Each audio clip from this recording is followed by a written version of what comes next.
We have two consecutive sessions now, the third academic session from 2 to 3:30 p.m. and the fourth academic session from 3:30 to 5 p.m. The first of the two sessions, we would have Professor Purushottam Bilimoria, Affiliate Scholar, Institute for South Asian Studies, University of California at Berkeley.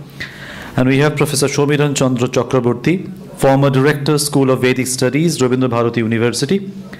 And the session will be coordinated by Professor Krishna Ray, former Professor of Philosophy, Jadavpur University. May we request Professor Shomiran Chandra Chakraborty and Professor Krishna Ray to come up on the dais.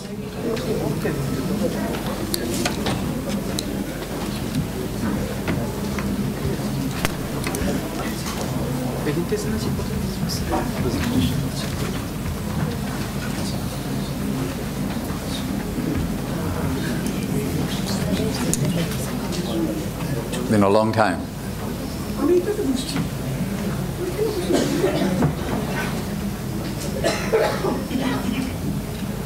Been such a long time. Yes.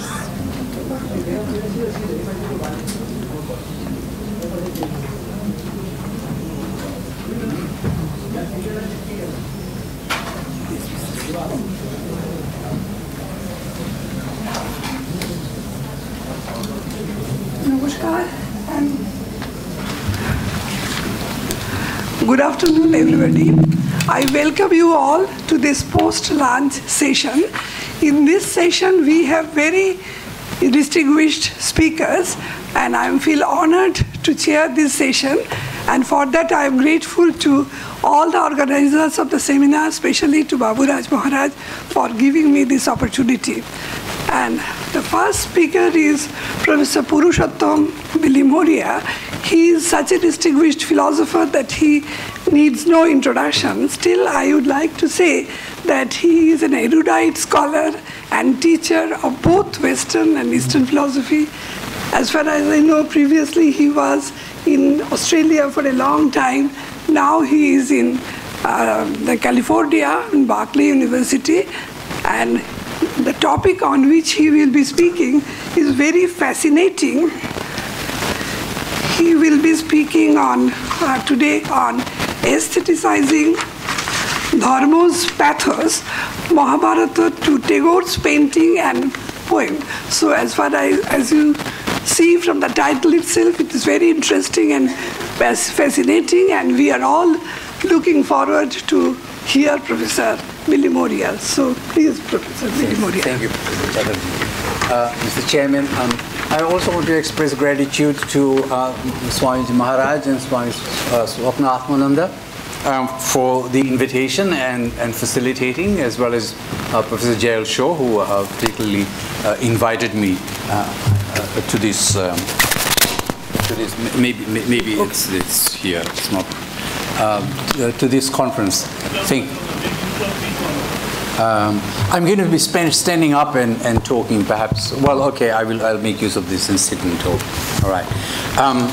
Well, this paper, unlike the previous session, is not on cognition, jnana, or even belief. It's really about emotion. So, if I may indulge you, please pay attention through your heart rather than your mind, and see if you feel something towards the end of the paper. It is another form of experimental philosophy that we're in California we're engaged in. So not just in respect of knowledge, justified true belief, and so on, but also in respect of emotions also. In this paper, I want to argue for a sustained and convincing treatment of emotions, analogous to which one finds in the discourse of the bhavas, states of being, one might translate. These, and especially the corresponding sentiments, rasa, aesthetic relish, relish, metaphor, which literally perhaps sometimes for translated as flavor, in the audience. And they comprise something like, in the tradition at least from the classical times, of Natya Shastra and so forth, about 49 vibhavas, or rather 49 comprised of vibhavas, causes or stimulants, and they consequent inner experience, anubhavas, the actual shedding of tears, pallor, facial grimace, drooping limbs, sighing, absent-mindedness, accompanied by the vyabhicharas in the form of disgust, exhaustion, anxiety, impatience, delusion, confusion, fear, regret, helplessness, forgetfulness, languor, being stunned, breaking down, collapse. And I want to show that these vyabhicharas, as well as the anubhavas and the vibhavas, are very much qualities also of a very major bhava, which perhaps should not be even reduced to rasa, although there may be some semblances of that, but it's not rasa, it's bhava really more than anything else. And the main one that I choose in this is shoka, grief.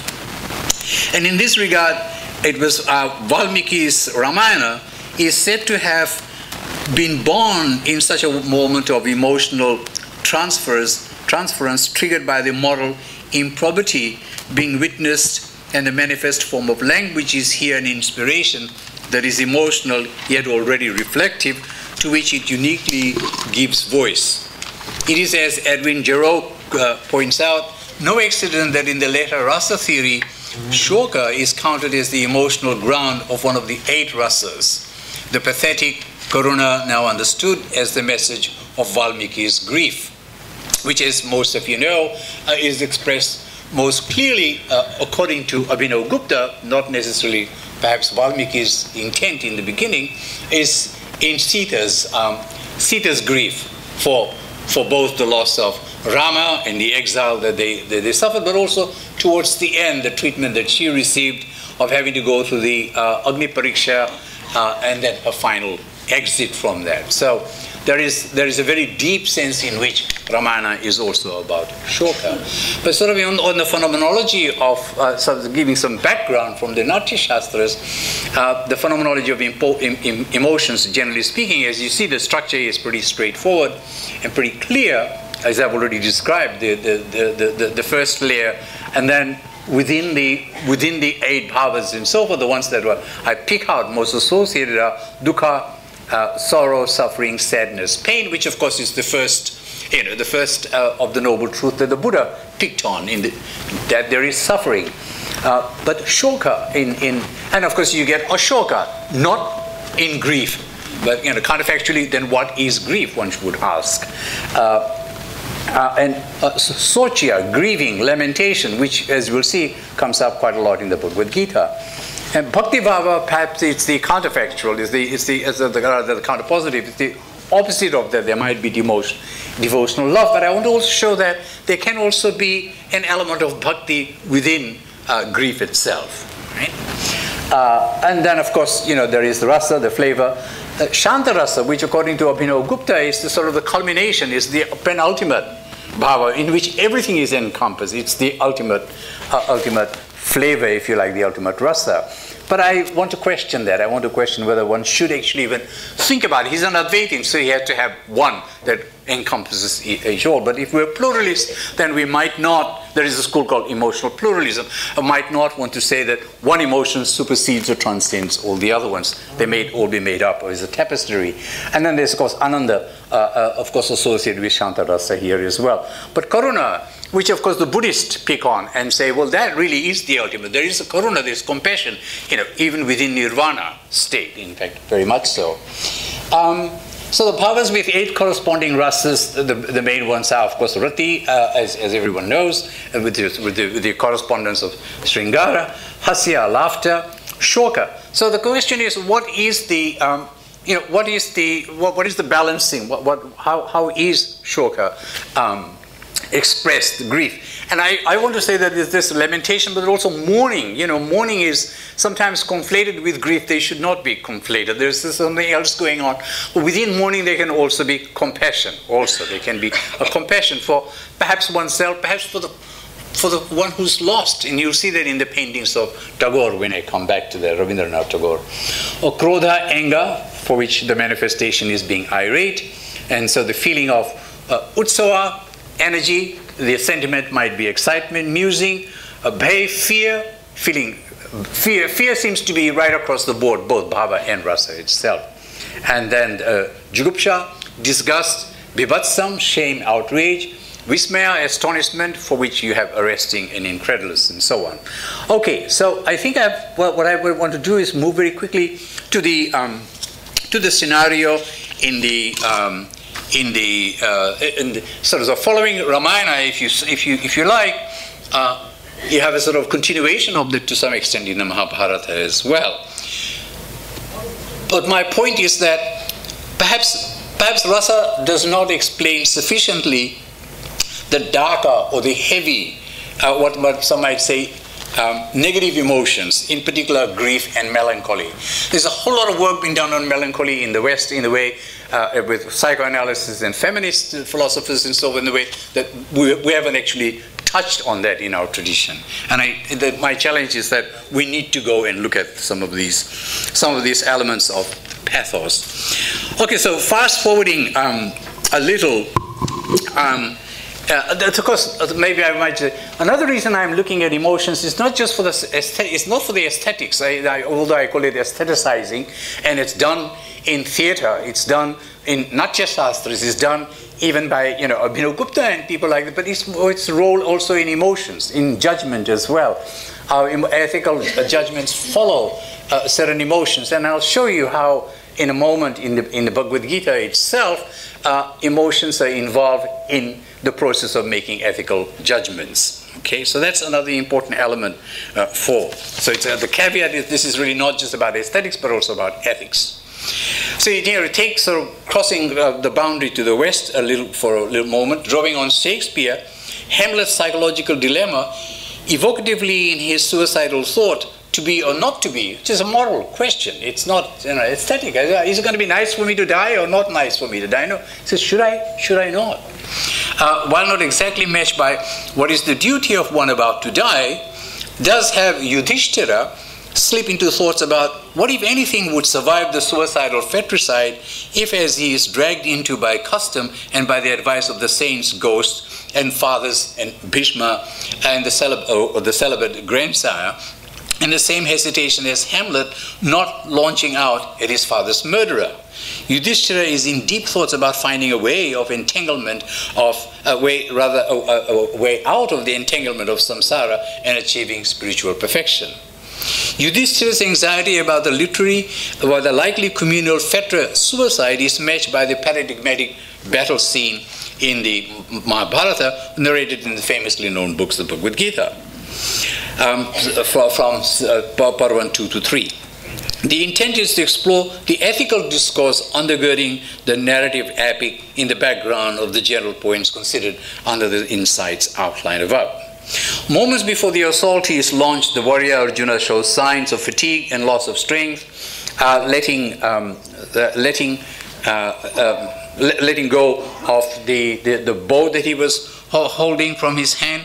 His half-muted request to break on the wheels takes Krishna, his charioteer friend, by surprise.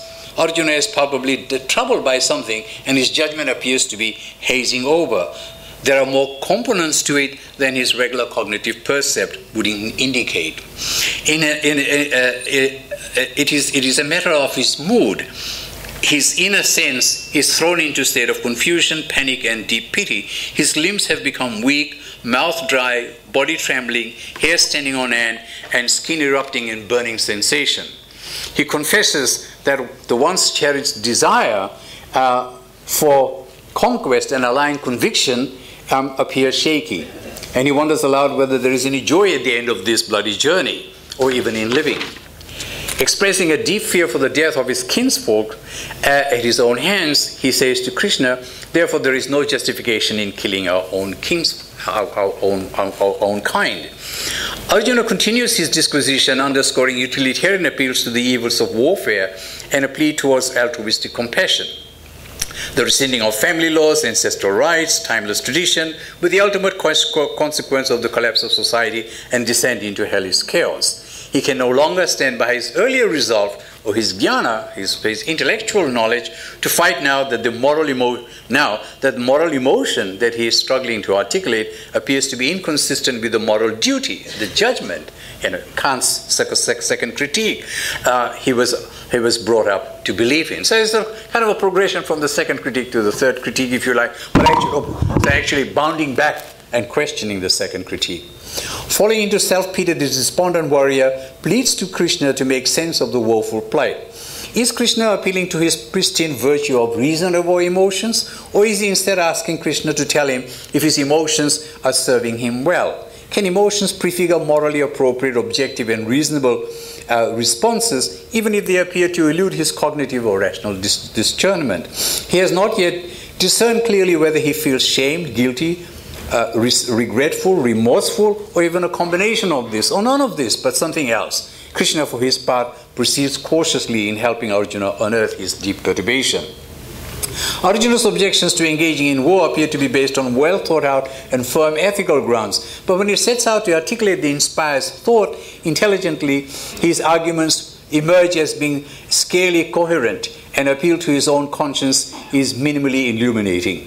But he is concerned that he is not able to see justice in this situation. So, if you sort of go on, it's almost like Hume saying that reason is just a slave of passion, that it's passion that actually determines emotional judgments in the end. So the emotional intuitions are based, ethical judgments are based on emotional intuitions than the other way around. Why would Krishna want to seemingly dismiss his friend's condition? Isn't it proper that he should be fighting and so forth? What's come of you? It's unbecoming of a man that you don't want to take up the fight. It's almost as though he's sort of appealing to a Rawlsian equation of what Matilal called rational frustration and appropriate moral response that Arjuna seems to be demonstrating. Arjuna has consulted his emotions, evaluated the situation according to his psychological effects, and found the answer to his moral dilemma in this telling judgment. There is no good to be had in this battle. I shall not fight. Now, you see, it's very interesting that people actually don't see that he's based this judgment almost purely on an emotional perturbation that he's experienced, not on rational grounds.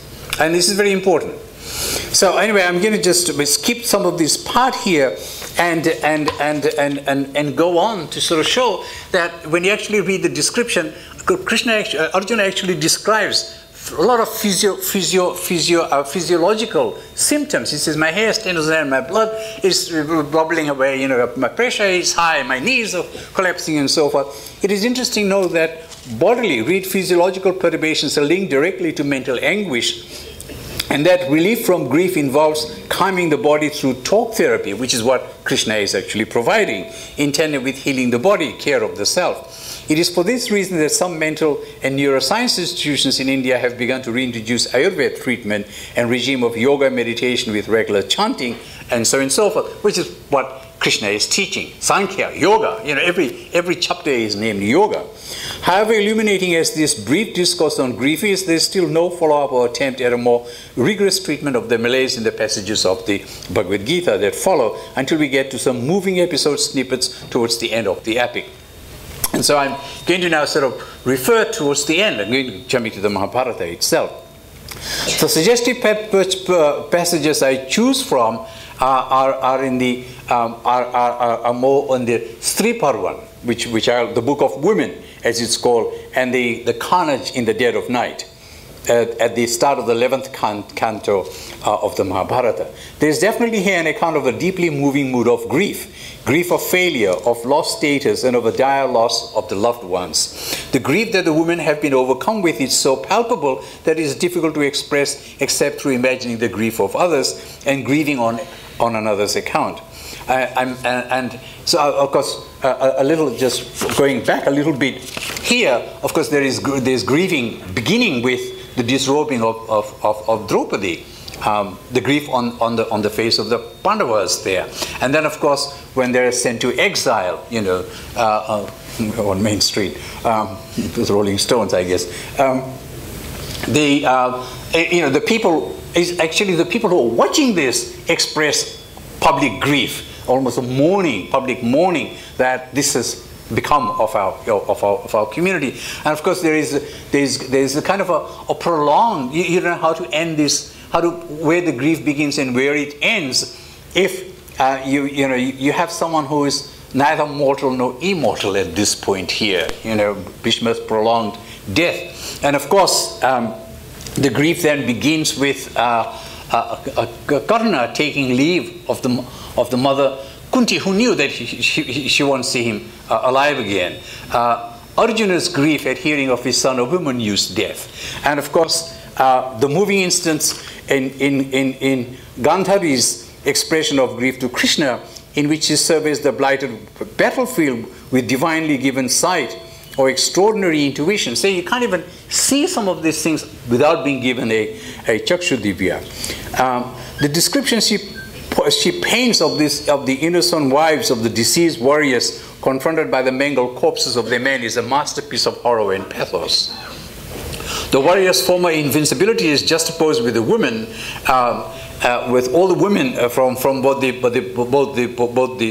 sides of the clan, reminiscing the virtues and the joys they had with their now lifeless husbands, being mauled by the angry vultures, being mauled by the angry vultures, hyenas, dogs, goblins, in an act of total annihilation of the hitherto virility, macho-maleness, and Trump-like identity. That was my man.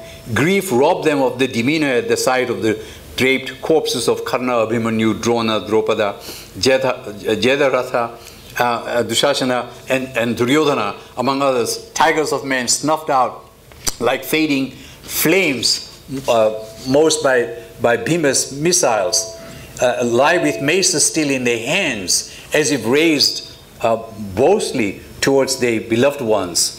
And I won't tell you who this painting is by, but quite accidentally, I saw that it was exactly what was going on, with Kunti's desolation and Gandhari's survey of the corpses lying about. They were bewildered. So Gandhari at one point says, "Look at the array of widows, bewildered daughters-in-law, newly wedded brides running hither and thither with their braided hair down, soaking in blood of their loved ones. Some also looking for the heads severed from the now wounded bodies of their fallen husbands." So you can imagine, these are warriors, these are people who are fighting, and now they're lying like dead wood on the ground, and the hyenas are getting at them. How could this be, this pitiful slaughter? Whose dharma? Whose justice? So there you are, as Robert Solomon rightly observed, this deeply reflective, deep, sad, but also to some extent dedicatory qualities of grief. These people are actually celebrating, but not actually celebrating, but saying, wouldn't it have been great if these people had actually gone on and fought? But they did fight. They did stick up for dharma. And so there is dedication, there is commemorating, there is reciprocating, but still there remains an unrequited longing, a resilient desire for it to be otherwise than the loss so deeply felt. So it is true that the news of death can bring about all kinds of emotions, and even victory. Again, the victory at the end of it, the Mahabharata victory, was not celebrated by anyone. Yudhishthira did not turn up for the coronation. He was really quite disenchanted, quite disillusioned. And then, of course, there was then the burning of the forest, and people who witnessed the burning of the forest wondered, why on earth? Why would you burn down an entire forest with all the animals in it? This is a very beautiful one from Bali, by the way, where, of course, the story spread as the flame spread across. And then finally, Yudhishthira's dog, who is not allowed into heaven by Indra, saying, dog is not allowed, because Yudhishthira had to say, this is really dharma, and so he was. But the dog shows emotion as well, and here is my dog Rasa showing grief at the death of his, if you like, his mother, was my late beloved. But people have done experiments, and animals can actually express very, very deep grief and very, very deep longing, just as we do. But not just that, even nature can express so some ways the desolation of devastating storm that might have swept through an ocean. The Australian Aboriginal people have ways of depicting this through symbolic painting, which is very, very, very interesting. There's a whole lot of stories being embedded in this particular painting here. Or if you take paintings, more contemporary times, of Amrita Ser Gill in the Red Veranda, there are depictions of various different moods of grief, which women from different groups, different castes, perhaps different family backgrounds, would also narrate. So I'm going to now sort of skip, because we're going to be running out of time, and go straight to Rabindranath Tagore. Yeah, this is going to be an exciting part. If so far it probably was boring. Or too theoretical, maybe. Now, fast forwarding again to some contemporary representations, Gajanendra Tagore, a nephew of Rabindranath Tagore, and of course a resident of this town, and a poet critic in his own right, interpreted many of the heart-wrenching poems and later experimental, quasi-impressionistic paintings of the Nobel laureate precisely in this light, that through his suffering, as the four walls collapsed around him, there was still a rasa or delight, or jouissance, being enjoyed by someone in the transcendental planes, namely an otherwise benevolent God. I'm not so sure. One so afflicted may have to stretch their credulity to a limit to invite the possibly non-existent supernatural at a moment when oneself, along with the one lost, is in the jaws of Yama, the god of death, and doubt and disbelief overpowers his or her intellectual faculty. To indeed think of partaking of any joy, even the curious compounding in the aesthetics of karuna, compassion, empathy, even if in self-pity, and rasa, that might be believed by everyone but the sufferer to present itself. Rabindranath Tagore dives deeply into his own subjectivity to experience this plenum of quietude. So quietude, yes, but joy, pleasure, ananda, not sure.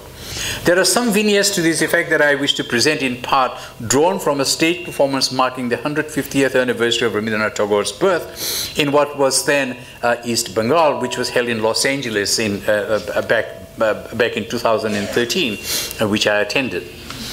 So, in April 1884, 125 years ago, at the time, Jorashanko, in the ancestral home of Tagore, again in this town, was enveloped by a deep, dark shadow of death, which was to cast its gloom for a long time to come.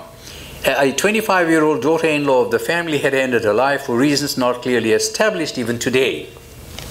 Okay, so it's, let's just say, this is not a Tagore painting and so forth, but I just want to show this is what people like Gajanendranath, Abhinandranath were painting at the time. So they were young, up-and-coming people who were doing lots of wonderful things. They were drawing from Eastern traditions, Chinese, Japanese, and so forth, while Rabindranath is really writing poetry, not painting at this point at all. But here something happens. A 25-year-old daughter-in-law, Kadambari Devi, passes. For the past 16 years, she had been a friend, mother figure, and a muse of Rabindranath Tagore, the most famous of all illustrious Tagores. She was the sister-in-law of Rabindranath Tagore. Coming from a humble social background, the 9-year-old Kadambari Devi had entered the house of the Thakurs, which was blessed with much wealth and immense wisdom, and had become a center of cultural activities, bringing together Enlightenment minds that exchange, entertain, and embrace fresh ideas from all spheres of life. Rabindranath was Kadambari's pole star, she called him, mutually inspiring each other to excel in the arts and joys of living. Her own husband, Jyotindranath, was preoccupied with his enterprise of shipbuilding. There was thus an understandable streak of loneliness in Kadambari's own life. When the Bhagna Hriday was published as a book in 1881, it was dedicated to Srimati Hay. Hay is supposed to be an abbreviation of Hekata, rather Hekate, a witch appearing in Shakespeare's Macbeth, which the two of them had read together. It is accepted that this publication was dedicated to Kadambari. By now, her companion, Rabindranath, was an acclaimed poet, and so more of her elder sister-in-law, Gyananandani Devi, who was wife of Satyendranath Tagore. However, 4 months after Rabindranath married Mrinali Devi in April 1884, for reasons never clearly ascertained, Kadambari Devi is said to have committed suicide. Soon after her demise, There are several publications that Rabindranath put out, were all dedicated to the memory of Kadambari Devi without explicitly naming her. In one of the ones, in the Prakriti Pratishodha, just simply reads "given to you," and there are other very long poems that he wrote at that time, which seems to suggest that he is actually talking about her and the joys and sorrows that we experience together. It is said that the emptiness forged by the untimely demise of Kadambari in the life of Rabindranath was nevertheless to trigger many memorable poems that he penned since. His memories of the complex relationship inspired the novella Nashtanid? Nashtanid. Literally The Broken Nest, which was the basis of the film by Satyajit Ray or Charulata.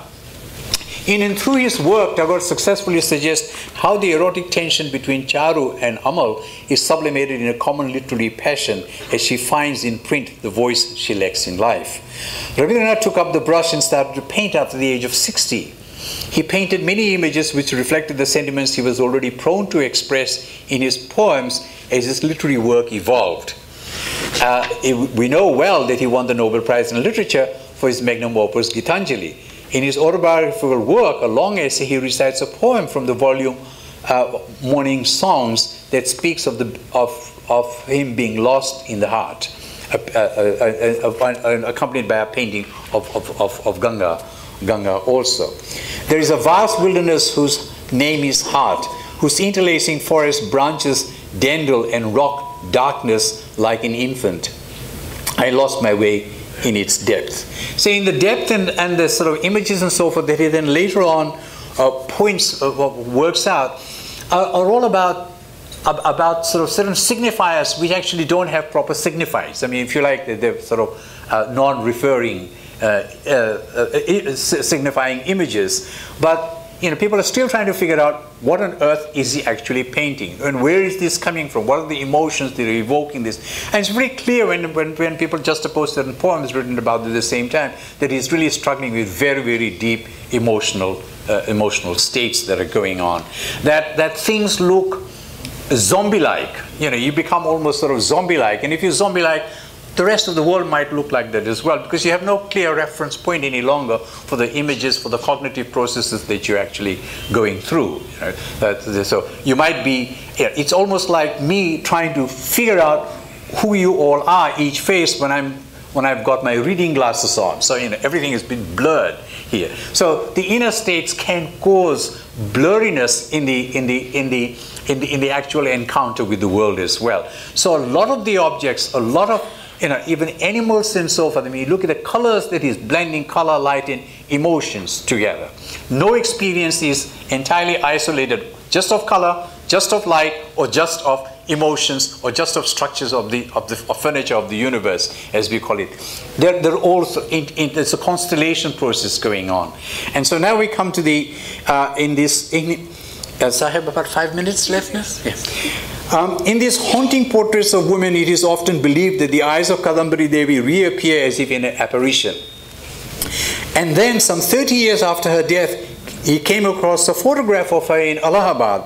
And from that tearful inspiration came this most moving poem and a magnificent tribute to his long-lost beloved de facto companion from his autobiographical work, My Reminiscences. And I've enjoyed reading that more than Gitanjali in some ways. Gitanjali has actually areas where he does bring death. He does talk to his father. He does talk to the loss of his daughter Renuka. He does talk about the loss of his wife as well. But in the Reminiscence, it's almost exclusively dedicated to Kadambari, his memory. What a marvel, he said. I thought only a few days ago, one who was so real, one who was so much to us. Where is that person today? Standing aside from our life, how far away? Our life is running onward, but she has stopped out there. She has stopped over there. How little is she remembered? Yet, did I forget you? Yes, I did. What is that oblivion? Because you exist deeply in me. I don't have to remember you outwardly because you are at the root of my life. Because you came once upon in my life. My world is so full of joy. My life is so full with nectar. You can see it's even a sort of sort of the Sringara, suggestive erotic love in that as well. And there is khushbu, there's joy. Where are you? So revealed here is the secret of the poetry, steeped in longing and yearning, but always positive, always brimming with optimism, always inspired by the muse who disappeared from his life in the infancy of his youth, but was the poet, within forever. She was the poet within. It was her death that inspired his unique vision of death. An excerpt from the autobiography brings this forlornness out poignantly. The world is now not so bright. The acquaintance I made with death at the age of 24 was a permanent one, and its blow has continued to add itself to each succeeding bereavement, woven into an ever-lengthening chain of tears. That there could be any gap in the unbroken procession of the joys and sorrows of life was a thing I had no idea of. I could therefore see nothing beyond, and in this life I had accepted as all in all. When of a sudden death came, and in a moment made a gaping rent in its smooth seeming fabric, I was utterly bewildered. All around, the trees, the soil, the water, and so you can see the trees, the soil, the water, the sun, the moon, the stars, all remained immovably true as before. Right? In other words, there was really nothing much to that, except covered in the wilderness of darkness, if you like. And here are sort of I've seen some of these original, by the way, in Kalabhavan, in Shantiniketan. They're really absolutely stunning and mind-blowing to see some of the originals. This is I've had apparitions of this kind after I lost my beloved too. There are apparitions. There are always images of feminine running away, moving away from you. It's really very, very real. And he paints this, and we would never think of. We don't know how to put these things in any form at all. And yet the the person who was as truly there, who through 1,000 points of contact with life, mind and heart was ever so much more true for me, had vanished in a moment like a dream. It's just like a dream, it just vanishes. And of course, the dark takes form in the heart of the white and reveals it. Absolutely extraordinary. And just a couple more poems and then I'll read my conclusion. Just as a young plant surrounded by darkness stretches itself, as it were on tiptoe, to find its way out into the light, so when death suddenly throws the darkness of negation round the soul, it tries and tries to rise into the light of affirmation. And what other sorrow is comparable to the state wherein darkness prevents the finding of a way out of the darkness? This is an absolutely extraordinary poem. And you have to use what somebody calls assurance theory which is actually more complimentary than any kind of assurance. The poem complements but the poem brings pictures to the mind, and you try and grapple with the pictures, and you see this painting, and the picture just comes through. It's amazing. And then in his self-portraits also, why is his self-portrait so tortured? Sort of sense of the macabre there. You see, there's the angst, there's melancholia. There's melancholia running right through every one of his images. There's a one-dimensional Herbert Marcuse described that we're in the 21st century are going to become one-dimensional person, but he's having a one-dimensional experience through the Vyabhichari bhavas following grief and compassion. So the idea of the wooded look, the sense of anger. The sense of anger that comes through. You see that anger being brought out. This is a man who had never painted before, and he's painting. And what he does to nature, the darkness from which darkness can't find a way out. Memory leaves its touches on the serum of oblivion as the mind lingers on its wayside wanderings. And yet in the midst of this unbearable grief, flashes of joy seem to sparkle in his mind, now and again in a way which quite surprised him. That life was not all stable, permanent fixture, was itself the sorrowful tidings which helped to lighten his mind. That we were not prisoners forever within a solid stone wall of life was the thought which unconsciously kept coming uppermost in rushes of gladness. That which he had held, he was made to let go. This was the sense of loss which distressed him. But when at the same moment he viewed it from the standpoint of freedom gain, a great peace fell upon him. And of course, a great peace, I guess I try to find some images where he might have expressed a great peace, but it's very hard. It's very hard to see in any of these paintings that kind of, other than the sort of bleak red road that you find. Anyway, when the loosening of the world of attraction of the world, the beauty of nature, took on for him a deeper meaning, death had given him the correct perspective from which to perceive the world in the fullness of its beauty. And as he saw the picture of the universe against the background of death, he found it entrancing.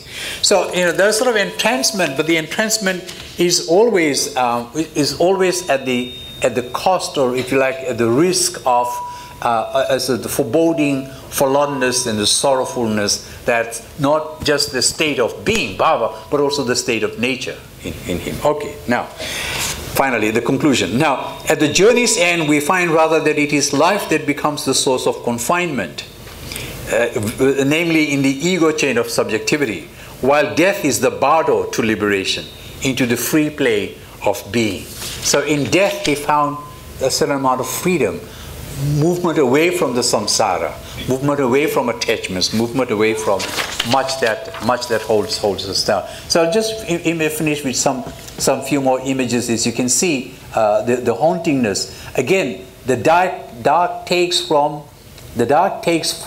in the heart of the white and reveals it. So here is the dark and the white. The whites reveal something a little bit more than the darkness would allow it to reveal, like snow caping a mountain.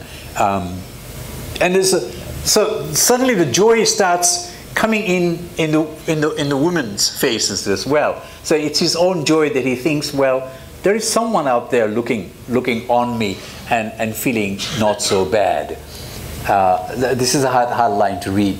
But again, now the love expresses in much fuller form. So, you suddenly begin to see parts of the body that you would not in the earlier ones, as in this one here, although the arm is not well formed. And of course, in the second one, the embrace. There is the embrace. The white is the feminine. The black is still the man in some element of suffering. This is the woman ever strange to me, and I get to seem to know her. Okay, so crisis of self-identity, which he suffered right along towards the end.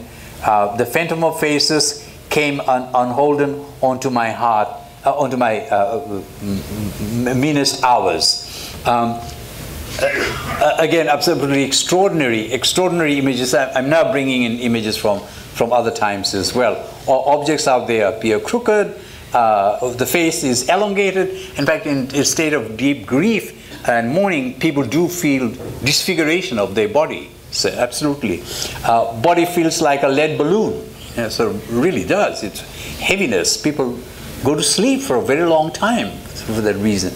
The view from the balcony is starkly. And then if you juxtapose the various different periods in which he's painting, it really is all about him, his own deep sense of expression of sorrow. Okay, so I think we're so why don't I just read out the last paragraph, if you don't mind. So my basic argument is that in the bhavas, in the actual experience of the bhavas, there is a sort of a pre-linguistic phenomenological structure which then is spelled out in the meta-ethical analysis as a response treating of an inherent moral dilemma or a challenge to the normative given in a situation. That is, to the norms the individual and the larger social group are privileged to. Thus, anger is seen as a response to the sense of my being morally slighted by another or treated unjustly in respect of my dues, or lament is said to arise owing to the petrification of desire and separation from an object one is attached to. These are articulations of the value judgments, even sthayi bhavas, not of the emotions themselves. Thus, some have tended to analyze emotion as an evaluative judgment, a judgment about my situation or about all other people. If one interprets cognitive contents of emotion as being evaluative, as Robert Solomon did in his early views, and Martha Nussbaum continues this trend, then this is what marks the emotion of grief as well. So, it's very important to bring grief in here as well. The intense evaluative judgment or appraisal element here would include increasing reference to the agent's desires and goals, or rather their frustration, their petrification. Other researchers have insisted on the bodily disturbances, unthinking energies, and perturbations of intellectual mentation processes in the agent, so that experience such as trembling, blushing, perspiring, and other neurological symptoms are significant constituents. And so there is sort of a metaphysical tapestry that is much more elaborate than one might otherwise expect.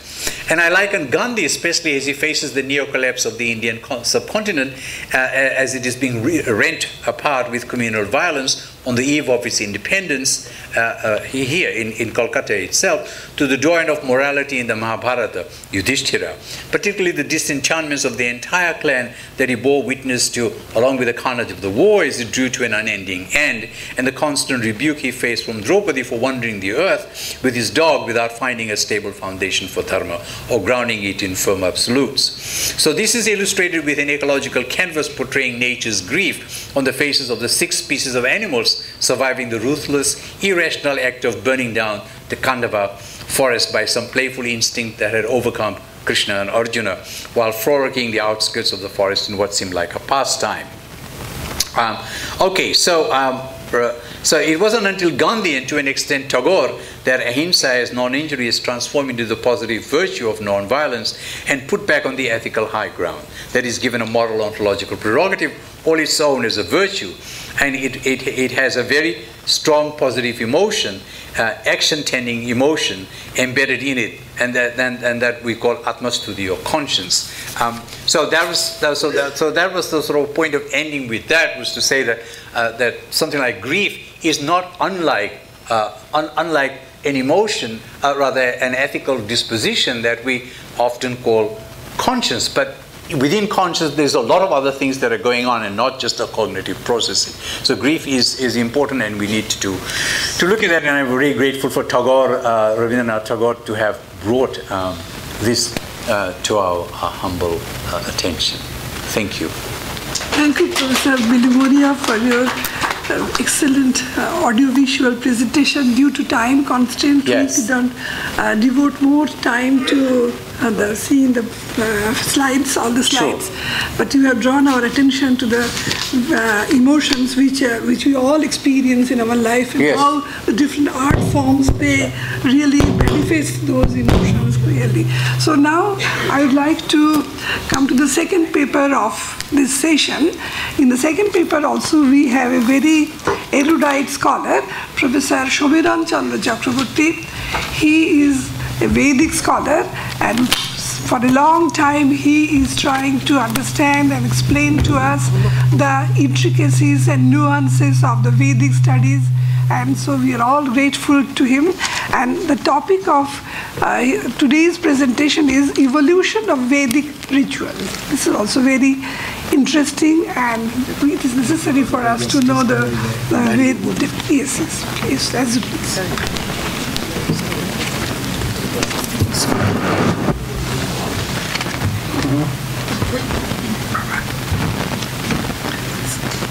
It's an excellent presentation.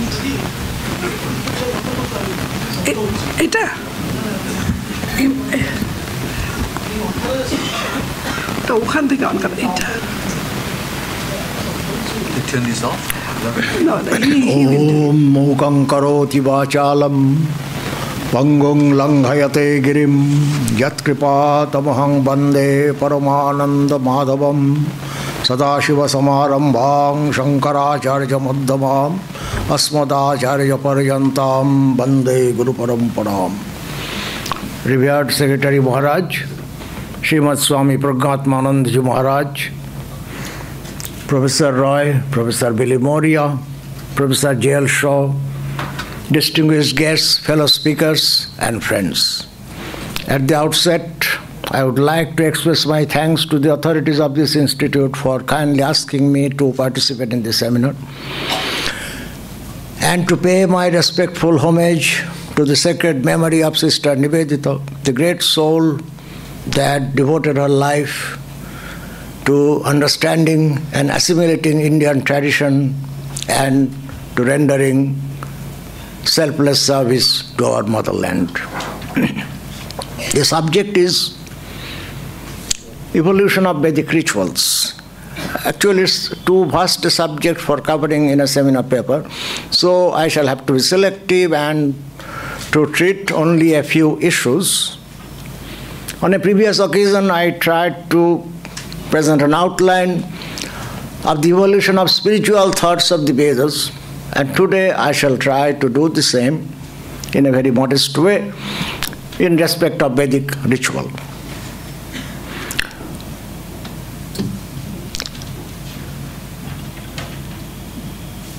The equivalent, the Sanskrit equivalent of evolution is viparinam.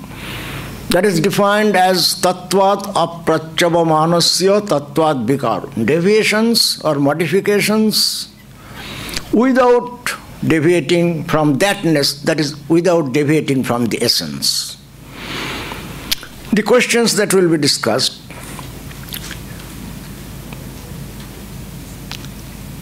obviously, the Vedas are the authorities of Vedic ritual. What was then the necessity of the secondary authorities, that is to say the Shauta Sutras, and the tertiary authorities of the ritual applications called the Prayogas or handbooks? To discuss these issues with reference to my before the predecessors and the fellow scholars. The sacrificial procedure is given in the Vedas, especially in the Brahmana portions. Formerly, the Aryans performed the Vedic sacrifices with the help of the mantra and the Brahmana texts, which constitute the supreme authority on all ritual affairs. They were also assisted by the experience of real practical performances. The Brahmana texts are really the storehouse of the sacrificial law. They, however, do not pretend to be handbooks of ritual. They generally try to rationalize the ritual practices by means of myths, legends, speculative reasons, and symbolical interpretations. They speak a lot on the origin, the purpose, and the meaning of the sacrificial rites, but do not furnish a systematic treatment of the sacrifices. Many ritual details are expressly stated in them, whereas many others are only implied. Bodhayana says that one should determine the sacrificial procedure with the help of 5 guides, namely mantra, brahmana, evidence, analogy, and termination. Panchatayena kalpa aveksheto chandasa brahmanena pratyayena nyayena sangsthavashena cha. He himself elucidates his statement in the subsequent sutras. The ancient teachers, who were the masters of the sacrificial law and were guided by living tradition, determined the ritual procedure, particularly from the mantra and the Brahman texts.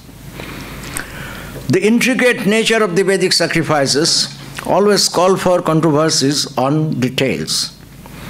And some controversies are actually recorded in the Brahmanas themselves. In course of time, the Vedic ritual and ritualistic controversies developed to a great extent. The mutual impact of different schools added to complications. It was a period of decadence marked by deterioration of the sacrificial law, when persons of authoritative knowledge of the science of sacrifices became rare and the original Vedic texts appeared incomprehensible. Yaska's Nirukta is an evidence of the fact that already at his time, the original meaning of many Vedic words became obsolete and controversies arose about their interpretation.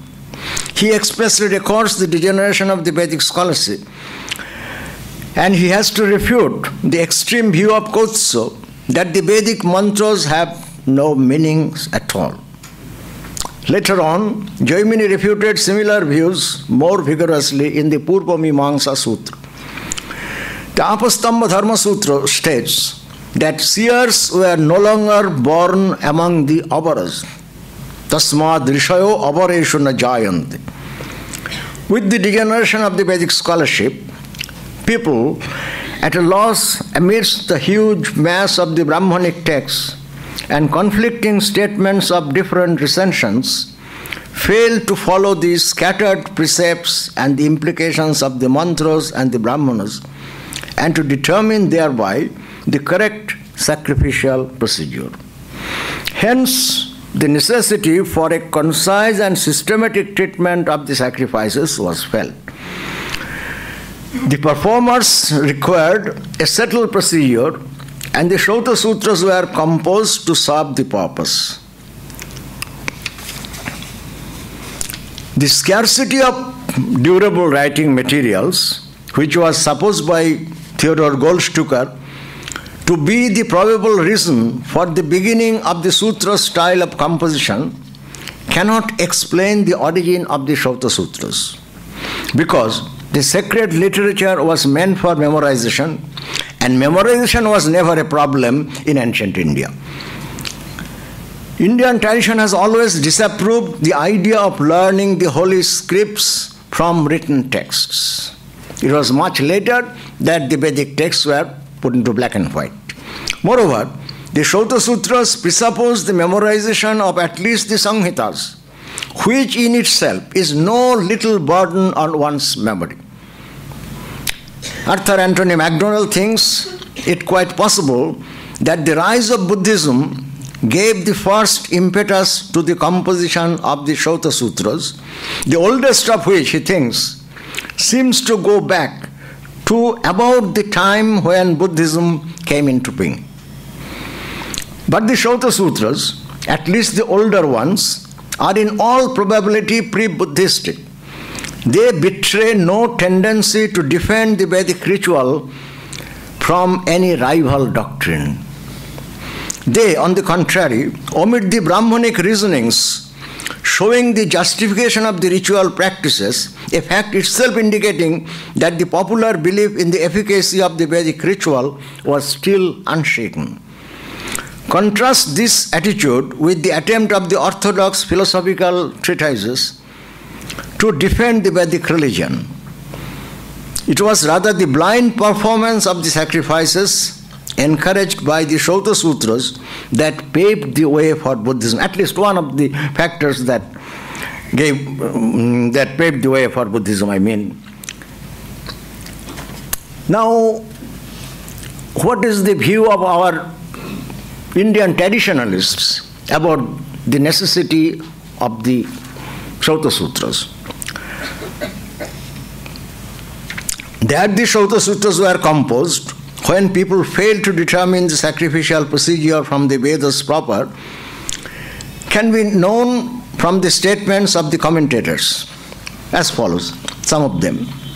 Yato brahmananam anantyam durababodhatacho ato na tois sukham karmababodha iti kalpasutrani Pratiniyato Shakhantaran Angi Chakru Purvacharya. This is from Sayana in its commentary on Bodhayana Shrauta Sutra. And then Bhavatrata says on the commentary on Jaiminiya Shrauta Sutra, Babhishu cha Shakhashu Sankirnanam Vidhinam Eka Shakhad Dhaivir Anupalakshamanatvat Bahu Shakha Dhayana Kshamayascha Medhaya Kalaya Kasyajidapi Aviddamanatvat Kramadescha Visheshanasya Keshuchit Padartheshu Shuttanumayasya durganatvat Anna prakarana pathitanam channasmin prakarane keshanchid anganam anusthana seshtasya jnatum ashakkatvat Mantra linga jnapitanam cha katipayanam cha vidhinam alpa mativir idanintanair aparigayamanatvat jaimini pravritivhi yagna shastrani praniyantu. And then Dhurta Swami says, Tatra kaschid bruyat mantra brahmana vyakhatatvat darshapurna masayor anarthaka sutrakara yatna iti tachana durganatvat suttarthasya addatanair adhika vidhupa sangharasya cha. And Siddhanti in Ashtalana Shruti Sutra says, Purbehi pratyakshadrisho mantra brahmanabhyam eva karmani kritavantaha. Tacha punar jugantara jugadorbalyat, because of the weakness of our age, tacha punar jugadorbalyat na shakyate kartum tatah shishyanugrahartham grantharambham chikirshur bhagavan ashtalayana pratignatavan, and so on. I think this reason that the contemporary people were not competent enough to comprehend the actual meaning of the Vedic texts and to determine the correct ritual procedure was the sufficient reason for composing the Shauta Sutras. And this reason appears to me to be quite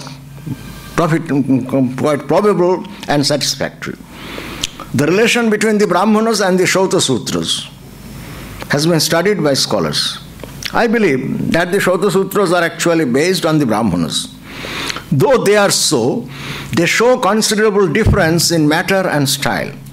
In some cases of sacerdotal controversy, the Brahmanas record several conflicting views, whereas the corresponding Shauta Sutra gives only one.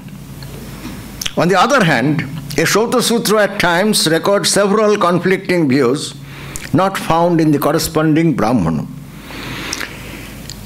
It appears a natural development, since some of the older views lost importance and new ones developed in course of time.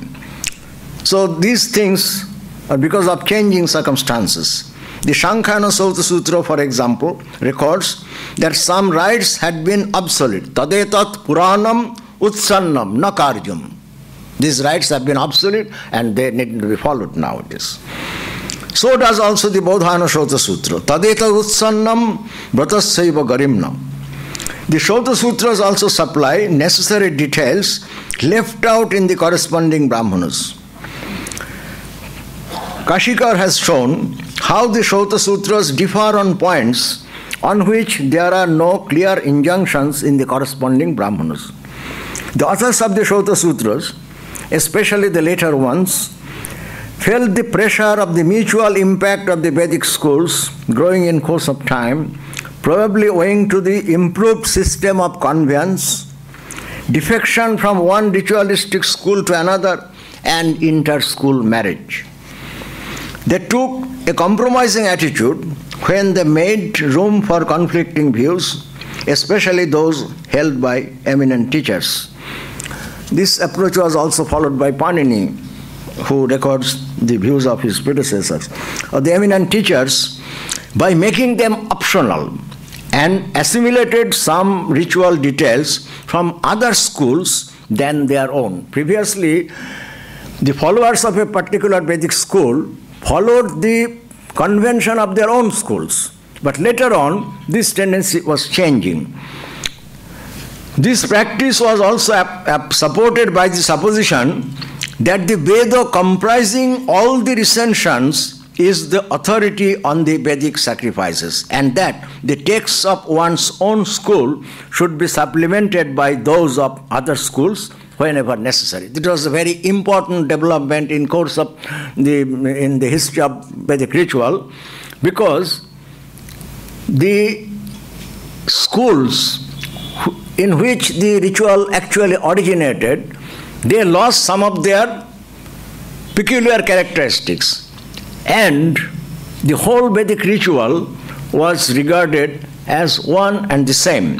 For example, Shabara Swamin on Purvamimamsa Sutra says, Shakha ibahi imas shakha. The Vedic branches, the Vedic recensions are very much like different branches of one and the same tree. Na chaikasyam krishnam pushpam phalam sannihitam. Evam ihapi noikaikasyam krishnam gunakandam sannihitam. And his famous decision, Sarva Shakha Pratyayam, Sarva Brahmana Pratyayam Chaikam Karma. A particular Vedic ritual will be decided by all the branches and all the Brahmanas. This was followed also by Kumarila Bhattu. Sa Shakha Bihitaishchabi Shakhantara Gatan Vidhin Kalpakara Nibadnanti Sarvaeva Vikalpitan.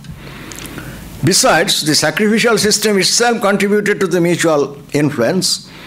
Priests belonging to different ritualistic schools participate in a sacrifice, and the performance depends to a great extent on their cooperation. The Shauta Sutras lay stress on the interdependence of the priests and the sacrificer. Such interdependence naturally led to mutual influence in course of time. The authors of the Shauta Sutras did not themselves introduce foreign elements in the ritual practice of their own schools, I believe. They only included the practices already assimilated by their schools from allied ones. Like the grammarians, who do not create new words, but only show the formal correctness of the words already in vogue among people. As Patanjali says, Na tadva shabdan prajukshamano vayakarana kulam gatvaho kuru shabdan prajukshe siddhani va shabdan ste padanti. Sometimes a Shauta Sutra may be meant for more than one shaka, one Vedic recension. Ekaikani hi kalpa sutrani aneka shakhopakarayo vidadhatyacharya. Thus the eclectic tendency found in some Shauta Sutras doesn't indicate that the authors themselves lost the mastery over the Vedic ritual, but that the mutual impact was growing too much to be ignored. I believe, therefore, that the authors of the Shauta Sutras, not only those of the Bodhayana Shauta Sutra and the Badula Shauta Sutra, as supposed by Ascoparpola, maintained the sovereign knowledge of the ritual of their schools. The Sutrakaras actually attempted to preserve the Brahmanic lore of sacrifices in a new and up-to-date form. Their works furnish a well-connected and systematized description of the rites in due sequence from the beginning to the end of a sacrifice. They avoid legends and mystic interpretations, which are the chief interests of the Brahmanas. They are less discursive and more practical. The advantage of the sutra style of a composition was fully realized by the performers and the priests. As a result, the study of the Shauta Sutras became more popular than that of their sources, that is to say, the mantras and brahmanas. This we may know from the statement of Kumarila Bhattu. Vedad ritepi kurvanti kalpai karmani yagnika natu kalpair vina kechit mantra brahmana matrakat. In Tantravarti, this is remarks in Tantravarti.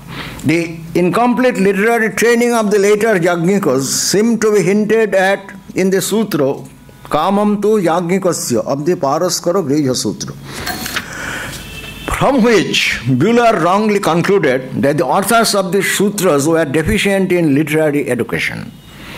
The practice of the ordinary Yajñikas at the time of Paraskara is hardly applicable to the learned authors of the Shauta Sutras, whose references to numerous texts testify to their access to the original works. Even for a Yajñika, the knowledge of grammar was considered necessary by Patanjali. Artijina syamityadhyayam vyakaranam.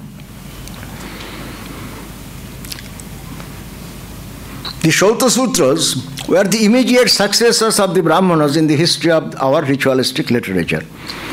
This assumption was supported by Kashikar, that some Paddhati or Prayoga works were composed even before the Shauta Sutras is, in my humble opinion, needless and baseless. We shall come to this later on.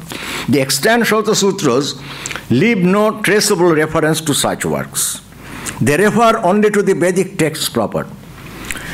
Jaimini's reference to the Prayoga Shastra in his Purva Mimamsa most probably means the Shauta Sutras, since both Shabaro and Kumarilo explain the word in that way. Prayoga Kumarilo says, Kalpa Sutran adhikritya sampratyetat vicharjat. And Shabaro Swami said, Prayoga Shastram iti chet, iha Kalpa Sutran udaharanam. That is to say, even at the time of Shabara and Kumarilo, these Shauta Sutras were regarded as the Prayoga texts, as handbooks of Vedic ritual, and no further Prayoga texts were found necessary. Some minor Brahmanas are very similar to the Shauta Sutras, and the ancient Shauta Sutras, like the Bodhayana Shauta Sutra and the Badhula Shauta Sutra, bear close affinity to the Brahmanas in style. These two types of composition, that is Brahmana and Shauta Sutra, are too close to admit of any intermediate stage for the Paddhatis. Actually, that was the period of transition. The style was changing from that of the Brahmanas to the style of the Sutras. Very precise, like telegraphic sayings of small aphorisms. The word Kalpo is not unknown to the Vedic texts. Kalpo as a Vedanga is mentioned in the Mundaka Upanishad. The word Sutra in the sense of a book of rules occurs in the Brihadaranyaka Upanishad. Kalpo in Taittiriya Aranyaka seems to denote Kalpa Sutra, at least according to MacDonald and Keith. The word probably means a part of that work. For a distinction between Kalpa Brahmana and Karma Brahmana, Bhatta Bhaskara's remarks may be consulted. Kalpa in the sense of a ritual treatise also occurs in Kataka Brahmana, Tridha Baddha iti Tredha Baddha, Mantra Brahmana Kalpai. Kumarilo says that the Aruna Parashara Shakha Brahmana was a Kalpa. He distinguishes between Kalpa and Sutra, saying that the former describes the complete and settled procedure of sacrifices, whereas the latter only indicates it by means of general rules and their exceptions, Sangha, Paribhasha, etc. He observes in Tantra Vartiko. Siddha Rupa Prayoga Jai Karmanam Anugamyate Te Kalpa Lakshanarthani Sutrani iti Prachakshate Kalpanadhi Prayoganam Kalponusthana Sadhanam Sutram tu Suchana Tesham Swayam Kalpya Prayogakam Swasanga Paribhasha Bhir Jadutsargapabadanam Hetu Dishtantavat Sutram Ta Laksha Vyapi Lakshanam. So that was the transition from the Brahmana style to Sutra style. The Kalpas were standing in between. He applies the term Kalpa to the Shauta Sutras, somewhat resembling the Brahmanas, and the term Sutra to those composed in the advanced Sutra style. He, however, includes, for a reason not clear to me, the Baraha Shauta Sutra in his list of kalpas. Otherwise, the Baraha Shauta Sutra very much resembles the later sutras. The single word kalpa means ritual procedure, and when used for characterizing a work, a treatise on the ritual composed in a somewhat Brahmana-like style, like Arshya Kalpa or Pangi Kalpa. The compound Kalpa Sutra may thus rightly be applied to the Shauta Sutras, the works on Vedic ritual in sutra form. The inclusion of the Grihya and Dharma Sutras in the denotation of the term Kalpa Sutra must be a later practice. There were early precursors of the extant Shauta Sutras, and in the period of transition from the Brahmanas to the Shauta Sutras, several works shared some features of both. Unfortunately, many older Kalpa works, like the Pangi Kalpa, have been lost. They might be called Brahmana Sannibha Kalpas or Kalparupa Brahmanas. Sadguru Shishya speaks of a Brahmana Sannibha Sutra by Shaunaka. According to the Indian tradition, a Brahmana Sannibha Kalpa is Paurushya, whereas Kalparupa Brahmana is regarded as Apaurushya. The word Pravachana, which literally means oral transmission or oral exposition of a handed down text, distinguished from one's own composition. That is Tena Proktam, according to Panini, and Akhya Pravachanat.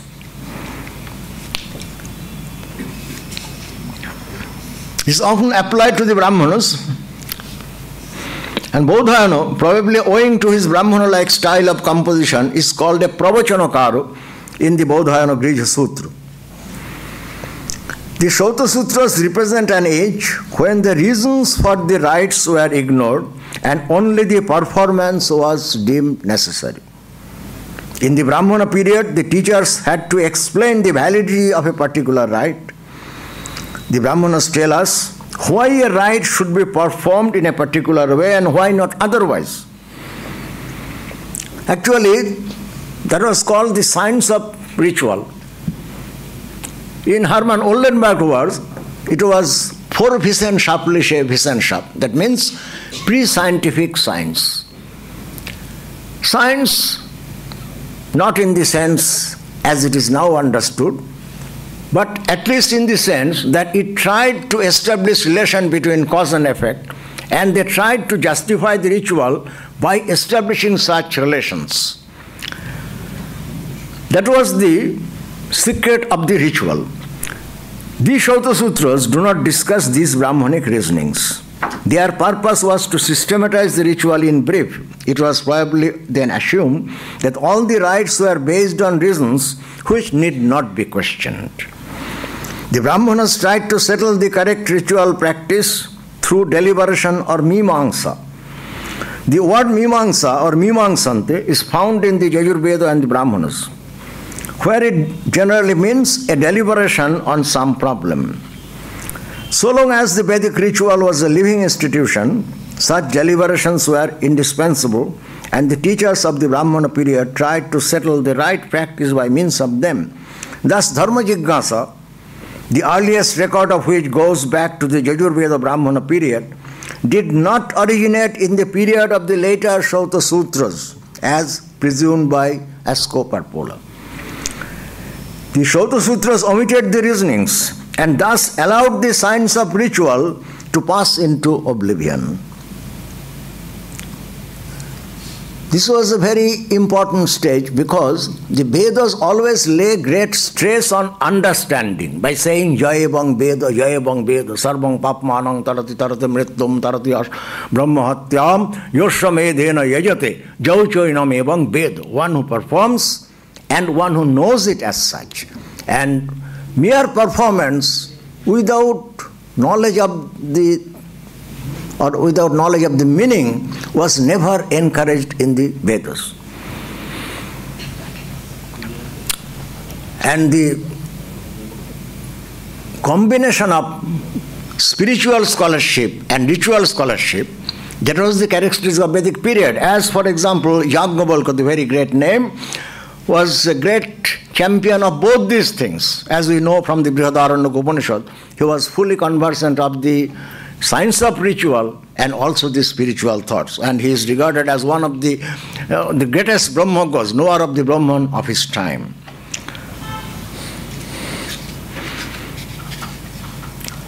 That is to say, the combination of theory and practice. Previously, there were theories behind the practice, but later on, the practice was considered more important without paying heed to the theory. That was the beginning of the degeneration. Whether these two things can be combined may be a different question, but in Yajnavalkya we have found a beautiful combination of both these things, of theory and practice. And such combinations are possible. Sri Ramakrishna Paramahansa said, whether jnana and bhakti can coexist. Ramakrishna says, Ishwarar kripa hole hoy. He then refers to Sri Chaitanya Mahaprabhu, in whom both jnana and bhakti were peacefully coexisting. In the early period of the practical and the doctrinal aspects of the ritual literature developed together and formed one subject of study. This supposition is supported by the fact that many teachers like Karshnajini, Baduri, Ashmoratho, Alekhano, and Atreyo are cited as authorities in the Shota Sutras and the Purva Mimamsa as well. Later on, these two aspects were studied separately. The Shota Sutras laid stress on the practical aspect, and the doctrinal aspect was studied by the Mimamsakas as a separate subject. Now, in the meantime, many things happened. With the rise of Buddhism, Vedism or practice of Vedic ritual was somewhat hindered because royal patronage was no more there. There was a revival of Vedism at the time of Pushyamitra Shunga.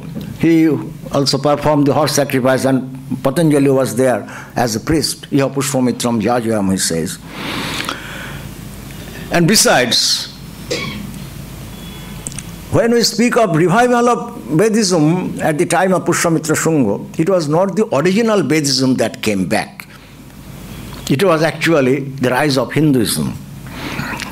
And so new elements came into our religion. The later Jaggikas paid less attention to the Mimamsa and thus arose the occasional difference of opinion between the Jaggikas and the Mimamsakas, the ritualists and the Mimamsakas. For example, Shabara says, Tadeta na rochayante Jaggika uham kurbanti. Still later, when even the Shota Sutras were considered insufficient for the performance of rites, the Paddhati and the Prayoga works were composed in the last phase of Vedic literature to satisfy the need of the contemporary people, deficient in the ritualistic knowledge.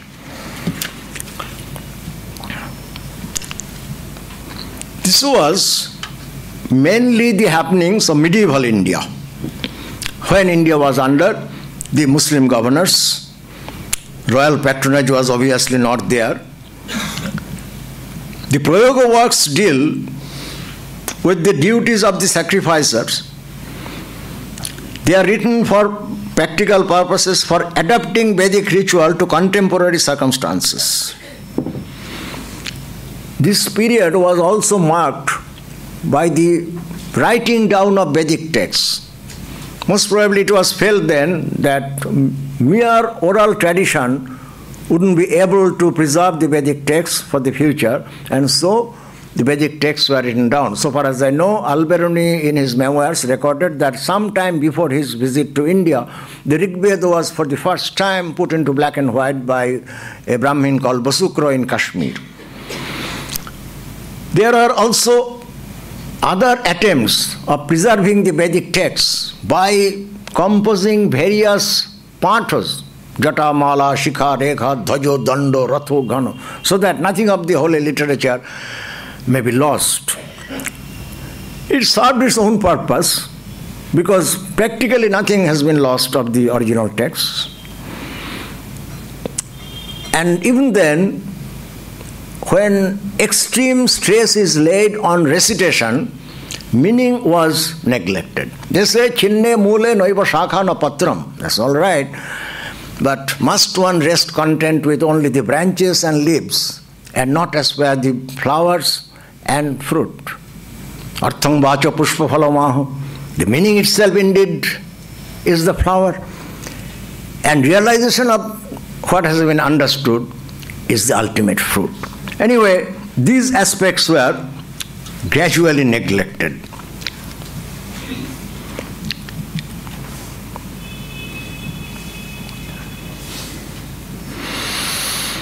Some observances from the Bodhayana school were introduced to other schools too. For example, actually in this phase I shall have to refer to the manuscripts because most of the Prayoga texts have not yet been published. So I have to refer to the manuscripts.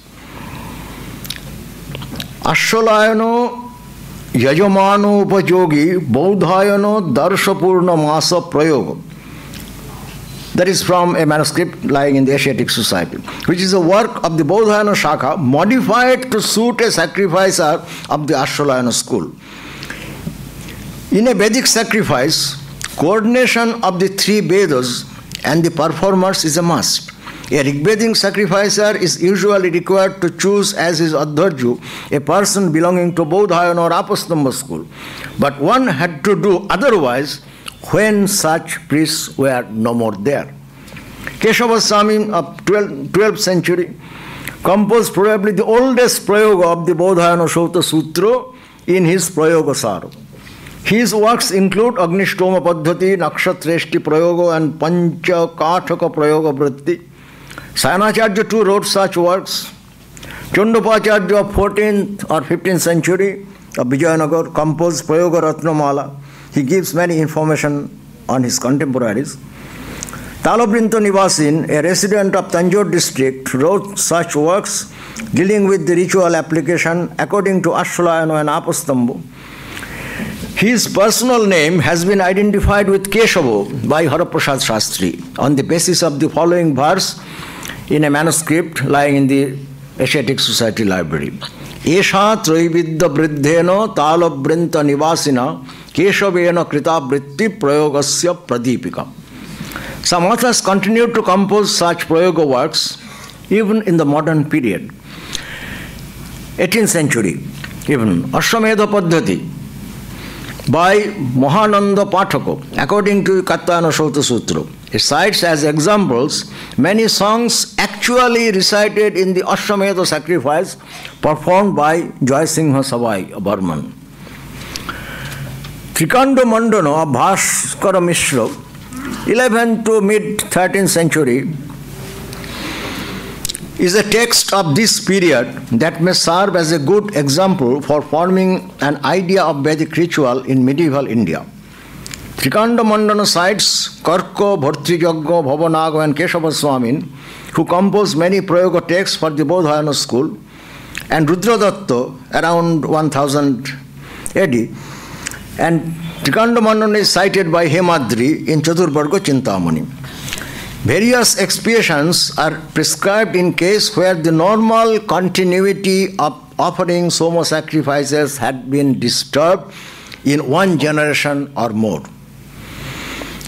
It appears from there that the soma was discontinued even for 3 generations. Usually rites are not to be performed in an intercalary month, that is Malamas. But Trikanda Mandana says, Vashatkarang bina homa je bhavan tiha kechana te sarve malamasepi kartum yukta iti shruti. This shruti cannot be traced to the Vedas, so far as I know. 4 priests or ritijas are necessary for Darsha Purnamasas. But sometimes the situation became so difficult that priests in the required number were not available and concession had to be made. Trikanda Mandana provides that if 4 are not available, 3, if not 3, only 2, if not even 2, only 1 priest will do the work. In the total absence of ritijas, only the sacrificer should perform. The Shauta Sutras didn't face such situations. If the Hotri forgets any Jajja Anubhakya verses, the relevant offerings are to be made with verses having Agni or Indra or Prajapati as the deity or with the Barhitis, though mantras are not to be substituted according to the Shauta Sutras. Similarly, the sacrificer who fails to remember even the Anumantra formulas may say Barhitis instead, maintains Trikanda Mandana. Simplification of the procedure is also available. An important development is seen in the provision that if ready-made materials which involve cutting, breaking, crushing or sannajya and earthen vessels are used, the relevant mantras may be uttered at the time of the sacrifice. Such use of ready-made material was not a Vedic practice, not found even in the Shauta Sutras. The soma sacrifice is obligatory for a performer even if he may have no desire to be fulfilled by the sacrifice. A verse says that he should perform the soma sacrifice as a supplement to the knowledge of Brahman, something very new, very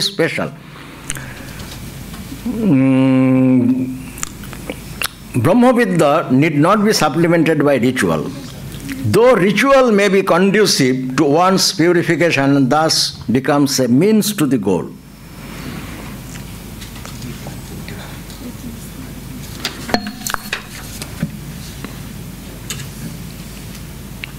Learning the Vedic texts and their practical application in ritual demands time. It is clear that in the medieval period, not many people who most probably had various occupations for living could devote that much time and attention to the ritual duties. Besides, the Hindu practices prescribed by the Puranas and the Dharma Shastras were replacing the Vedic ones. So these and many other concessions had to be made. When the prescribed dakshina was too expensive for the sacrificers, provisions were made for easier alternatives so that the performance of compulsory sacrifices was not discontinued. In the Agnishtama, 112 cows are to be given as dakshina or sacrificial fees.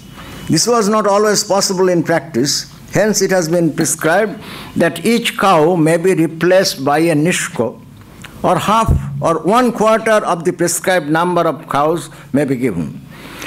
So these and many similar concessions were made in the medieval period for the purpose that the actual performance of Vedic rites should not be totally extinct. In that way, it served its purpose. And in spite of these changes, the Vedic sacrifice of the institution as a whole has survived. In 1975, there was a great performance of Agni Chavan in South India. It was witnessed by many Indian and Western scholars, including Fritz Stahl, who came to the conclusion that ritual is meaningless. The meaninglessness of ritual, how did he come to this conclusion? Most probably, the priests and the performers with whom he interacted totally failed to explain any meaning because they don't know it either. The meaning has been forgotten, but only the practice is there. Now, this was not a development of 1975. I am going to cite Aditya Darshana. Most probably he belonged to a period between 12th and 13th century in Kashmir. He says, Ihoite chandasa praya sarve vedam adhiyate padam pekametasman nabuddhante kadachanam. They learn the Vedas, but they don't understand a single word. Pathomatrena vedasya mannamana kritarthatam garjanti shrotriya gehe nishphalam sharadabhravat. They think that they have accomplished their duty simply by recitation of the Vedic texts. Arthena kingno vedasya. What is the use of meaning to us? Arthena kingno vedasya vadanti jite mitha artha jnana samasajjan artha jnan vihasanti. And they also ridicule those who are interested in the meaning and those who know the meaning.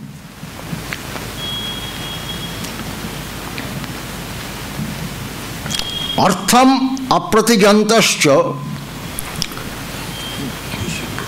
prarabhante apradakshinam vidyat sadhyani karmani viparitartha siddhaye brahmanam kinchidevatha gyatva yadrishatadrisham apare panditam manya kurvante satam kratum. That is to say, this was mere continuity without knowing the meaning. Most probably that prompted Stahl to conclude that Vedic ritual was meaningless, though it was not actually meant to be so.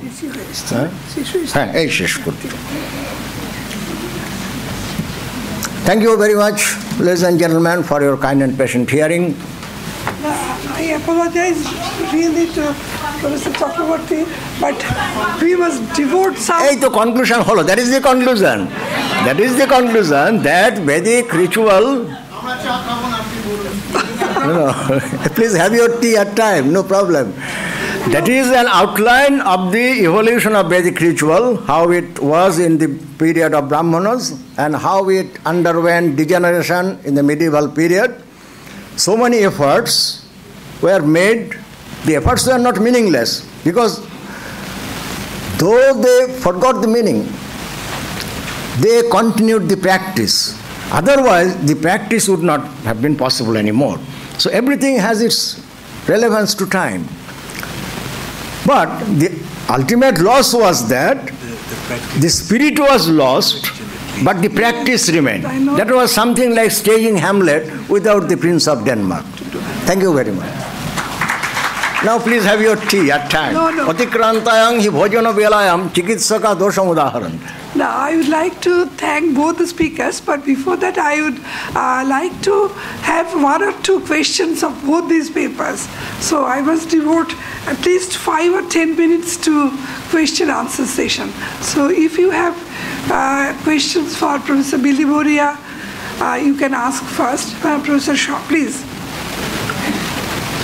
Definitely, I enjoyed very much your paper. Sorry,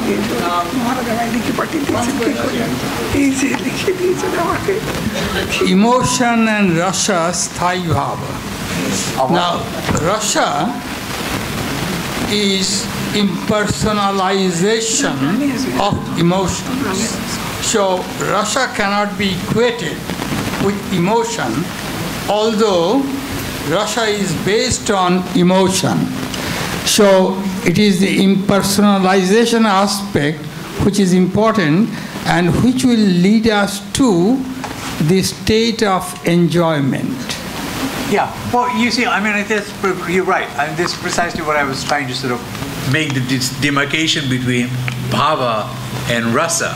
That bhava is the real emotion, rasa is the sort of manifestation of that, which can be, of course, as you say, in terms of flavor and so forth. But I think really where rasa comes in is in the theatrical performances and so forth.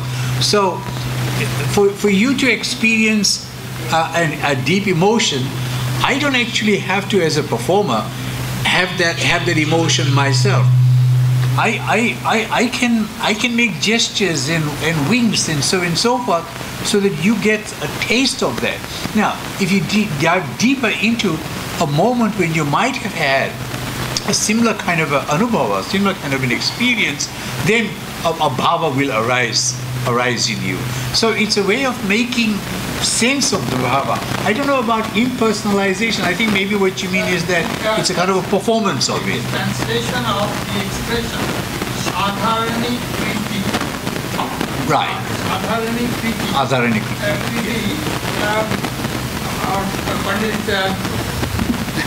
Dinesh Shastri translated as impersonalization. I see. Okay. Well, maybe Sadharani Kriti. Right. Well, yeah.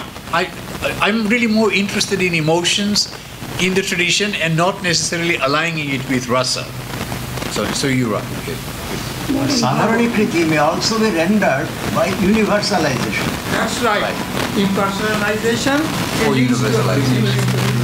When it is impersonal, sure, it becomes universal. Sure. But not me, I and thou. But I think it's very important to sort of Parasana paraseti, mameti cha namameti. That's going on. Tadaswadi vibhavade parichedo navid. I and thou. Yes. Okay. Any other? Malcolm. And another question to... There is Malcolm. No, he Professor Keating. We should give somebody else a chance. I have a question for Professor Chakrabarti. Is that okay? So one of the things that you said is that later, as these different concessions occurred, as time changed, right, the context changed for the ritual, there were some changes. For instance, instead of 112 cows, 1/2 or 1/4. One thing I'm interested in is, are there discussions in the literature as to how these concessions were arrived at?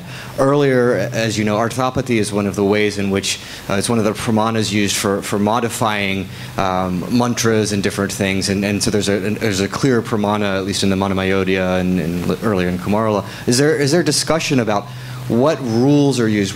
How do we know that we're changing the ritual appropriately and not too much? Is there discussion of that? Everything is liable to change. Everything within time and space is liable to change, and Vedic ritual was no exception. So I tried to show in a very brief way how the institution changed. The original signification, as found in the Brahmanas, was gradually forgotten, and the practice continued. Though this practice was somewhat different in medieval India than it was in actually Vedic period.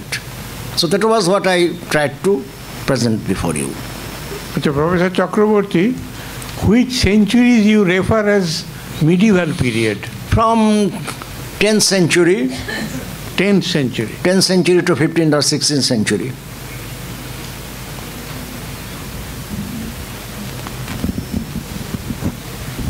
One thing I want to know from Professor Chakraborty, if there is practice and practice does not have any connection with meaning, then that practice, does it serve any purpose or it becomes just mechanical? Because without meaning... All right. The ideal is the practice or any rite, action should convey a sense. Whatever we do should have a meaning. And in case of Vedas, there was great stress on this. As I told you, the Jayabang Veda, the one who knows it as such and one who performs.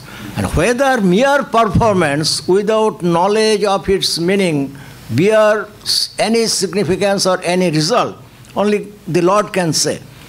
In the Vedas, it is said, it was not a development of only later age, it was already always the case. It was not a question of difference in kind, but of degree. In the Chandogya Upanishad, it has been said, Ta ubhau kuruto, yaschaita devang veda, yascha na veda. Two types of people perform rites. One who knows its significance and one who does not. Yadeva vidyaya karoti shraddhaya upanishada tadeva birja battaram bhavati. Whatever is done with faith and with knowledge of the significance is birja battaram bhavati. It becomes more efficacious by using the tarap suffix birja battara. It is implied that performance has also its meaning, has also its result. But it will be more efficacious when it is performed with the true knowledge of the rite. Professor Chakraborty, I have a small thing to say. You mentioned Fritz Stahl, who's in some ways my predecessor. I worked with him a little bit too. Right. Now, from what I can remember, I mean, he's interested in doing, reconstructing and actually having the Namudri Brahmins perform the Agnichayana was actually to replicate to some extent the ritual that was lost, the yajna, the sacrifice. But I don't actually ever remember, even in the huge volume that he put out, that he said ever that the ritual was meaningless. I think what he did say, and of course there's a big debate that went on in the JICPR as well with Pandurangi, the Krishna and so forth, and he has a chapter, of course, and of course a whole book which other people have then produced, is mantra meaningless. So he was actually looking at the mantra as a linguistic unit to see whether it had any meaning or not. And he came to the conclusion, whether rightly or wrongly, that those mantras that are actually recited at that point as linguistic units are meaningless. I think he's wrong. I mean, a lot of us have went and talked with Pandits and so forth. Pandurangi came, Pattabhirama Shastri and so on, and said, no, the mantras have meaning. It's just that we may have lost some of it along the line. And Fritz was wrong about that. And I think that's where the debate stopped. And maybe it's not fair to say, Malcolm might have something to say this too, not fair to say that he said that the rituals themselves were meaningless. I don't know what it would mean to actually even say that. He said so. He said so. Question. I would like to know who were the Vedavaduratas? Perhaps Those, that is the expression of Srimad Bhagavad Gita, those who follow only the Arthavadas or who are lured by the Arthavadas. Jamimang pushpitang bhajang pravadan abhipaschita. They are unwise because they are lured by the flowers, the flowery language of the Arthavadas, that do this and do that for the sake of results. Kamatmana sarga para janma karma phalapradam. So that is most probably the meaning of the Vedavada Rata. Shri Krishna was not opposed to Vedic ritual, but what he was opposing, the excessive stress on ritual, most probably that was the requirement of the day.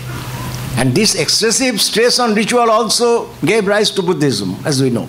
And now, meaningless, as regards meaninglessness of ritual, meaninglessness of word, there is a different debate and it has been fought. But when the mantras of the words, but the ritual itself appeared to be meaningless because he has himself written that when I ask the performance, why are you doing this? They can't explain. They say we have to do because it is our duty, it is our parampara, we have to follow that the same. But they couldn't explain the Brahmanic significance, most probably, to our. Well, but that's, I think that's a different comment. That's a comment about whether these people actually understood whether they're doing the ritual or not. But it may be explained in the Brahmanas. The meaning of the rituals may be in the text themselves, which is a different question. Actually, there must be some meaning originally. This meaning has been told in the Brahmanas in their own way. Whether that meaning is correct or not is a different thing. But they have given the meanings. Yes. And even in the Brihadaranyaka Upanishad, when there was a discussion with Yajnavalkya, this significant or this spiritual import of Vedic ritual was also discussed there. Now, spirituality and ritual were not separated from each other. Actually, they were intermixed. Somehow we have misread them. And in Yajnavalkya you will find a beautiful combination of both spiritual thoughts and ritual mastery. But when this was lost, the ritual appeared to be meaningless. There is another sense in which the ritual has been regarded as meaningless by Fitzgerald, because most probably that is based on a wrong perception of style. I am sorry to say. He says that the meaning, what is the result of the ritual? There will be a result, sarva kamo jajato and other things. But this result is abandon. That is not the correct thing. He refers to Srimad Bhagavad Gita, jastu karma phala tyagi satyagitva vidhyate. Now, if the result of the sacrifice was abandoned as a rule, as a general practice, this question wouldn't have arisen. It is very difficult to abandon the result, and that is why it has been prescribed in Srimad Bhagavad Gita that action without attachment for its results. So, it has been argued, if you have abandoned the result, then what is the result of sacrifice? But that's a Smriti tradition, it's not the Vedic tradition, so he should not bring in the Bhagavad Gita to question. But he has done so. Oh, yeah. Please go through once again through his works and you will find this, that this karma phala is abandoned. Now the abandonment of karma phala is a later concept. But it is still tyag, it's you abandoning, you're abandoning the samagri into the yaga. So this is another way of abandoning. The same term is used, it's just a different interpretation that's going on. They're not overriding the whole thing. They're saying that instead of here I'm abandoning the samagri to the devata. There you're abandoning any fruits that might be. No, that is Dravyam Devata. That is the basic conception of yajna. Dravyam Devata Tyaga. You are sacrificing something in favor of a deity. Yes. Now, what is the result of this action? Why do I sacrifice this? They say, Apurva is the link. The follow. But what is the result? They say, Darshapurnamasavyam sarga kamo jajet. So, Swarga or heaven will be the result. Now, if I abandon this result and if I perform the rite only for its own sake and not for the sake of its result, then it becomes somewhat different. But it was not the case in Vedic period. It was only in Srimad Bhagavad Gita, when too much stress on ritual was there, that the Lord says that just to karma phala tyagi, satyagitya vidhyat. So in that respect, most probably Stahl was confused a bit. I'm sorry, I have to conclude this session because we are running late. We are running 15 minutes behind the schedule. So I would like to thank both the speakers for very interesting, thought-provoking lectures. And I think this debate can continue. Tomorrow in the afternoon there is this interactive session. In this session we will have time. So now I think we should conclude here, and we are waiting for the next session. Thank you. Thank you.